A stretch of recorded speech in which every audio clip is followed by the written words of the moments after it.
Yang pertama ada latar belakang. Balai Pustaka terbentuk ketika pemerintahan kolonial Belanda. Berdiri pada tanggal 14 September 1908 dengan nama awal yaitu Komisi voor de Inlandse School and Volkslecture atau Komisi Bacaan Rakyat dan Pendidikan Pribumi. Dan diketuai oleh Dr. G.A.J. Heyse. Kolonial Belanda mendirikan komisi untuk bacaan sekolah pribumi dan bacaan rakyat. Komisi ini bertugas menerbitkan buku, majalah, atau koran untuk kepentingan pencitraan pemerintahan kolonial. Yang selanjutnya ada tujuan didirikannya Balai Pustaka. Tujuan didirikannya Balai Pustaka antara lain adalah untuk meredam dan mengalihkan gejolak perjuangan bangsa. Lewat media tulisan seperti cerita, prosa, dan novel yang diterbitkan oleh Balai Pustaka secara berkala, yang tentunya tidak bertentangan dengan kepentingan Belanda, tulisan-tulisan tersebut menjadi bacaan kaum pribumi agar melupakan perjuangan kemerdekaan.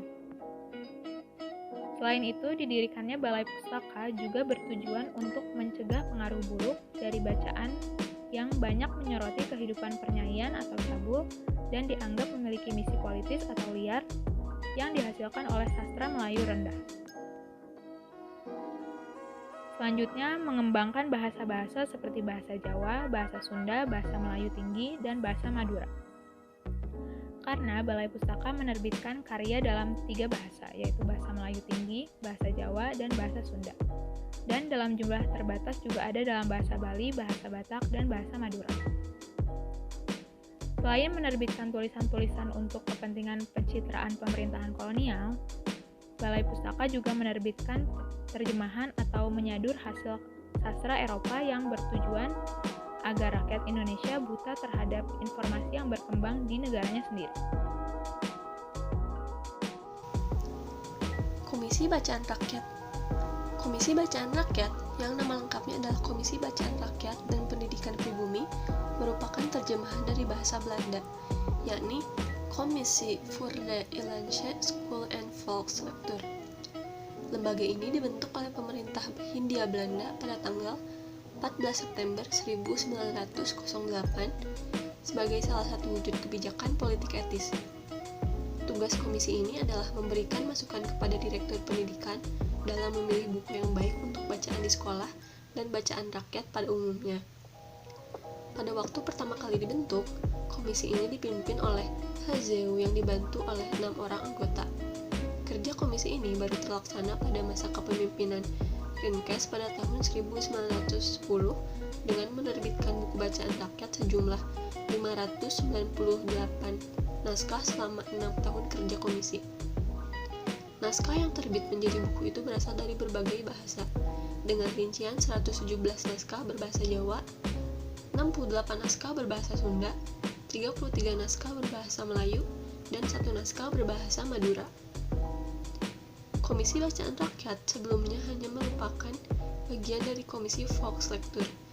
Jenis cerita yang diterbitkan mencakupi cerita rakyat, cerita wayang, ringkasan hikayat, cerita berisi teladan, dan buku pengetahuan umum. Hingga tahun 1910, komisi ini belum menghasilkan apa-apa. Lalu sewaktu Rinkes, dikenal sebagai Bapak Balai Pustaka, yang menghasilkan beberapa buku bacaan rakyat untuk umum, tetapi tidak tepat sasaran. Maka dibentuklah Volksbibliothek, yaitu taman pustaka, di berbagai sekolah negeri yang ditangani kepala sekolah sendiri. Sejak tanggal 22 September 1917, Komisi Bacaan Rakyat diubah menjadi Balai Pustaka. Sejak itu, Balai Pustaka tidak lagi mencetak manuskrip yang diterima, tetapi menerjemahkan sendiri berbagai buku berbahasa asing. Langkah maju ini dilakukan Komisi Bacaan Rakyat karena telah berhasil sebagai pencetak, penerbit, dan penjual majalah yang menghasilkan pengubahan Komisi Bacaan Rakyat menjadi yayasan resmi Balai Pustaka. Tujuan yang dilakukan oleh Komisi Bacaan Rakyat yaitu menerjemahkan atau menyadur hasil sastra Eropa. Hal ini juga bertujuan agar rakyat Indonesia buta terhadap informasi yang berkembang di negaranya sendiri. Usaha-usaha yang dilakukan Komisi Bacaan Rakyat. Yang pertama, mengadakan perpustakaan di tiap-tiap sekolah. Yang kedua, mengadakan peminjaman buku-buku dengan tarif murah secara teratur. Yang ketiga, memberikan bantuan kepada usaha-usaha swasta untuk menyelenggarakan taman bacaan. Yang keempat, menerbitkan majalah-majalah dari pustaka dan panji pustaka dalam bahasa Melayu Kejawen, dalam bahasa Jawa, dan majalah parahyangan dalam bahasa Sunda. Yang kelima, menerbitkan majalah anak-anak dalam bahasa Melayu, kanak-kanak, dan dalam bahasa Jawa. Balai Pustaka. A. Organisasi Balai Pustaka terdiri dari 4 bagian: redaksi, administrasi, perpustakaan, dan bagian pers. Keempat bagian itu dipimpin oleh seorang yang tugas pokoknya adalah memajukan moral dan budaya pembaca serta meningkatkan apresiasi sastra. Dan pemimpin itu juga yang menentukan buku-buku mana saja yang akan diterbitkan. Ketua Balai Pustaka diantaranya Dr. G. W. J. Drews dan Dr. K. A. Haiding. Sastrawan Indonesia yang pernah menjadi redaktur: Adi Negoro, Sultan Takdir, Ali Syahbana, Armi Jenpane, Nur Sultan Iskandar, dan H.B. Jasin. Tugas-tugas bagian dalam struktur organisasi Balai Pustaka. Bagian redaksi: 1. Memperbaiki bahasa dan memperbaiki naskah yang masuk. Bagian ini juga menerjemahkan karya-karya sastra asing. 2. Bagian administrasi: menyimpan buku, mencetak, dan mempropagandakan buku-buku kepada masyarakat. 3. Bagian perpustakaan: mengurus terselenggaranya perpustakaan di Indonesia atau Hindia Belanda. Dan perpustakaan di Indonesia itu ada 2 macam, yaitu Taman Pustaka dan Perpustakaan Belanda. Jenis penerbitan: 1. Buku, baik itu sastra ataupun pengetahuan populer, di antaranya kesehatan, pertanian, peternakan, dan lain-lain. 2. Majalah, diterbitkan dalam 3 bahasa, yaitu Sri Pustaka sejak tahun 1918, kemudian digantikan oleh Panji Pustaka sejak tahun 1923 dalam bahasa Melayu, Kejawen dalam bahasa Jawa sejak tahun 1926, dan Parahyangan dalam bahasa Sunda sejak tahun 1927. 3. Almanak, pada tahun 1917 telah diterbitkan secara teratur Polksamanak, kemudian tahun 1925 diterbitkan Almanak Tani, dan tahun 1939 diterbitkan Almanak Guru. Reaksi masyarakat ataupun kaum pergerakan nasional terhadap Balai Pustaka. Walaupun pada awalnya dicurigai oleh kaum pergerakan nasional, akhirnya Balai Pustaka memang merupakan satu-satunya badan penerbit yang kuat yang mampu menyebarluaskan penerbitannya ke seluruh pelosok negeri. Persyaratan Balai Pustaka: 1. Tulisan tidak mengandung unsur-unsur anti pemerintah Belanda. 2. Tulisan tidak menyinggung perasaan golongan masyarakat tertentu, suku tertentu. Tulisan tidak menyinggung agama tertentu. Inilah sebabnya Dr. Sutomo misalnya menulis di Balai Pustaka bukan mengenai pergerakan, namun mengenai kesehatan. Sastra Melayu, Jawa, dan Sunda. Sastra Balai Pustaka sebenarnya bukan hanya sastra dalam bahasa Melayu, tetapi juga dalam bahasa Jawa dan Sunda. Bahkan tampaknya justru sastra Jawa lebih subur daripada bahasa Melayu. Dibuktikan dengan lebih banyaknya buku sastra berbahasa Jawa dibandingkan yang berbahasa Melayu.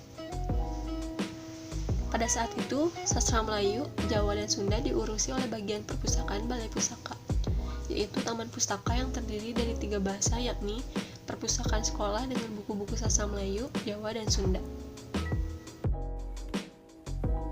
Perkembangan sastra Melayu. Sastra Melayu pada mulanya didominasi oleh sastrawan asal Sumatera Barat pada tahun 1920 sampai 1930-an, seperti Merari Siregar, M. Kasim, Mara Rusli, Pemuncak dan Sati, H.M.J. Dudi, Tuli Sultan Sati, Abdul Muiz, Suman Hasibuan, dan Sultan Takdir Alis Jahbana, serta Hamka. Setelah itu mulailah muncul sastrawan-sastrawan non-Sumatera yang menulis dalam bahasa Melayu seperti Jawa, R. Soekarnade, Bali, I Gusti Nyoman Panjitisna, dan Sunda Ardi Soman. Sementara itu hasil-hasil sastra Melayu yang ditulis dalam bahasa Melayu tinggi juga bukan main banyaknya. kesastraan Melayu termasuk kesastraan yang kaya di Kepulauan Nusantara. Banyak hikayat-hikayat, syair-syair, pantun-pantun, dan karya-karya sastra lainnya yang indah-indah dan usianya sudah berabad-abad, seperti hikayat si miskin, hikayat hang tuah, hikayat Indra Bangsawan, hikayat Amir Hamzah, syair Bidasari, syair Ken Tambuhan, dan sejarah Melayu ialah beberapa di antara karya-karya sastra klasik Melayu. Pengarang-pengarangnya pun tidak sedikit, terutama yang berasal dari lingkungan ulama dan kesultanan di Kepulauan Riau. Di antara yang paling termasyhur ialah Raja Ali Haji Nurdin Ar-Randiri, Tun Sri Lanang, Hamzah Fansuri, Abdullah bin Abdul Qadir Munshi. Abdullah terkenal karena usaha-usahanya memperbarui sastra Melayu. Tema sastra. Pengertian tema sastra. Secara umum, tema sastra adalah pokok pikiran dari sebuah teks atau karya sastra. Namun hal tersebut masih bersifat umum, sehingga muncullah beberapa pengertian tema menurut para ahli. Di antaranya, 1. Menurut Tarigan. Menurutnya, tema adalah pandangan hidup yang tertentu atau perasaan tertentu mengenai kehidupan atau rangkaian nilai-nilai tertentu yang membentuk atau membangun dasar utama dari suatu karya sastra.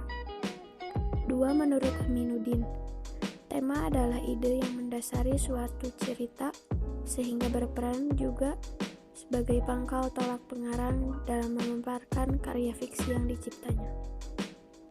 3. Menurut Rusiana, tema adalah dasar atau makna sebuah cerita.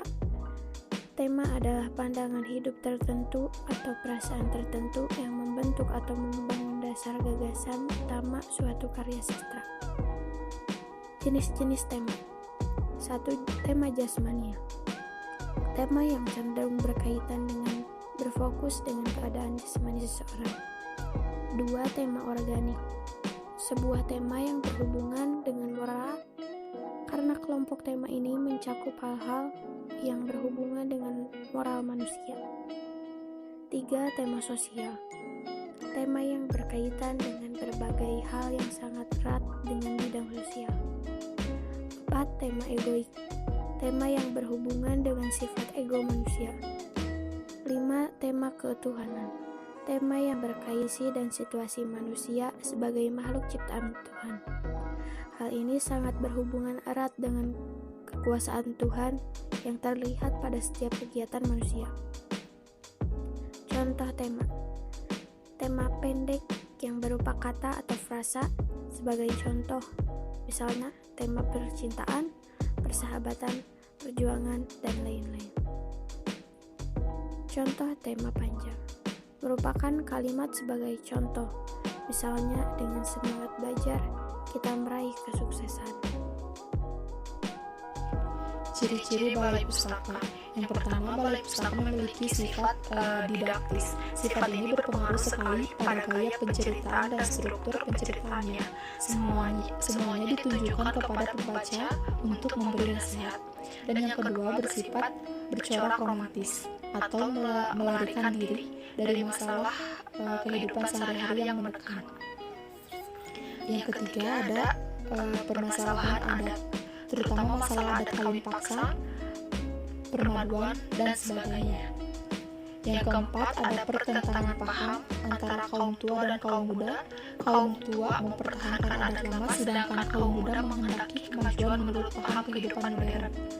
Yang kelima, ada latar cerita pada umumnya, latar daerah, pedesaan, dan kehidupan daerah. Misalnya, novel Siti Nurbaya memiliki latar tempat di daerah Padang. Yang keenam, ada cerita bermain pada zaman sekarang, bukan di tempat dan zaman antah berantah. Dan yang terakhir, ada cita-cita kebangsaan belum dipermasalahkan, masih bersifat ke daerah. Syair. Pengertian syair adalah genre puisi yang sudah lama dikenal di kalangan masyarakat yang mendiami Kepulauan Nusantara. Meskipun syair berasal dari bahasa Arab, tetap saja syair Melayu berbeda dengan syair sebagai puisi Arab. Hoykas mengatakan bahwa syair adalah bentuk puisi yang tumbuh dalam masyarakat Indonesia, hanya saja namanya merupakan pinjaman dari bahasa Arab. Selanjutnya ada sastra terjemahan Balai Pustaka. Balai Pustaka tidak hanya menerbitkan karya-karya dari sastrawan Indonesia. Balai Pustaka juga menerbitkan terjemahan beberapa sastra dari berbagai negara. Contohnya, sastra dari Amerika. Buku yang berjudul Salju Kilimanjaro yang diterjemahkan oleh Makmur Ar-Rasyid dari karya Ernest Hemingway berjudul The Snows of Kilimanjaro. Selain itu juga ada terjemahan dari sastra Inggris. Salah satu bukunya adalah buku yang berjudul Mana Suka yang diterjemahkan oleh Trisno Sumarjo dari karya William Shakespeare berjudul As You Like It. Selanjutnya ada juga dari sastra Prancis. Salah satu bukunya adalah buku yang berjudul Tiga Panglima Perang yang diterjemahkan oleh Nur Sultan Iskandar dari karya Alexander Dumas. Sebenarnya tidak hanya dari sastra tiga negara itu saja, tetapi masih banyak lagi, seperti sastra Rusia, sastra Mesir, sastra India, dan yang lainnya. J. Para sastrawan Balai Pustaka. 1. Nur Sultan Iskandar dengan karya sastranya sebagai berikut. 2. Marah Rusli dengan karya sastranya yang terkenal yaitu Siti Nurbaya. 3. Abdul Muiz, pengarang wanita angkatan Balai Pustaka. 1. Ada Hamidah, 2. Saryamin, 3. Saadah Alim, 4. Nurani, 5. Adlin Afandi. Tokoh Balai Pustaka yang lain. 1. Hamka atau Haji Abdul Malik Karim Amrullah dengan karya sastranya sebagai berikut.